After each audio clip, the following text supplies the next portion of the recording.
Hello बच्चों, let's see this question and the question says the molality of 1 liter solution with x% H2SO4 is 9. The weight of solvent present in the solution is 910 grams. The value of x is, तो हमें x की value बतानी है और हमें दे क्या रखा है, मोलैलिटी दे रखी है 1 लीटर सॉल्यूशन की which is equal to 9. 4 option हमें दे रखे हैं. So let's see the solution. यहाँ पर जो की कंसेप्ट है, key concept is concentration terms. Concentration terms of solution. Concentration terms हम किसके लिए पढ़ते हैं? सॉल्यूशंस के लिए. तो यहाँ पर हमने लिख दिया सॉल्यूशंस.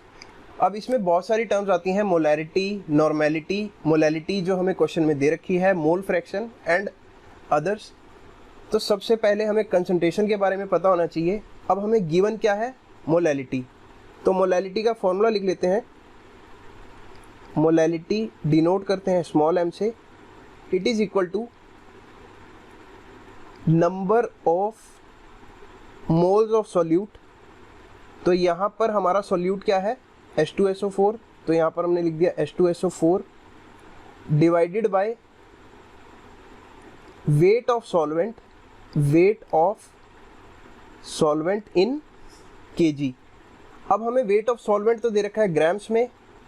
तो अब अगर ग्राम्स में दे रखा है तो मल्टीप्लाई कर देंगे ऊपर 1000 से. अब कुछ नहीं है, वैल्यूज पुट करते हैं. एंड एक चीज़ साइड में और लिख लो, मोल्स का फॉर्मूला क्या होता है? Given weight W divided by molecular weight, that is capital M. अब मोलैलिटी कितनी दे रखी है? 9. तो यहाँ हमने लिख दिया 9 is equal to number of moles of H2SO4. अब ये हमें नहीं पता, लेकिन हमें क्या पता है? H2SO4 का मॉलिक्यूलर वेट. तो अभी के लिए हमने इसका जो गिवन वेट है W लेट कर लिया, डिवाइडेड बाय मॉलिक्यूलर वेट कितना होता है? 98 ग्राम्स. तो यहाँ से मोल्स तो आ गए, given weight upon molecular weight, इसीलिए ये फॉर्मूला लिखा था. अब डिनोमिनेटर में और क्या है? Weight of solvent. ये कितना दे रखा है? 910 ग्राम्स. तो यहाँ हम लिख लेते हैं 910 ग्राम्स इंटू 1000.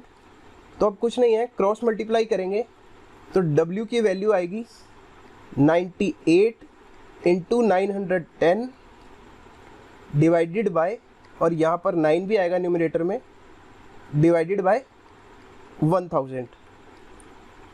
तो यहाँ से W की वैल्यू आएगी 802.6 ग्राम्स. अब एक चीज़ ध्यान रखनी है, 802.6 ग्राम्स कितने सॉल्यूशन में है? 1 लीटर सॉल्यूशन में. लेकिन हमें आंसर किस में देना है? x% में. परसेंट का मतलब 100 ml सॉल्यूशन में. तो यहाँ पर हम लिख सकते हैं so x% will be equal to, अब देखो ये 1 लीटर में है और आंसर चाहिए 100 ml में, तो डिवाइड कर देंगे 802.6 किस में है? 1 लीटर सॉल्यूशन में, यानी कि 1000 ml में. तो 100 ml में कितना होगा? Multiplied by 100. तो 0 से 0 कैंसिल. तो यहाँ पर जो फाइनल आंसर आएगा वो मिलेगा 80.26, that is approximately equal to 80.3%. तो ऑप्शन देखते हैं. Option B will be correct, 80.3%. तो सबसे पहले हमने मोलैलिटी का फॉर्मूला यूज़ किया, वैल्यूज पुट की, and we got the answer. So I hope you understood it. Best of luck.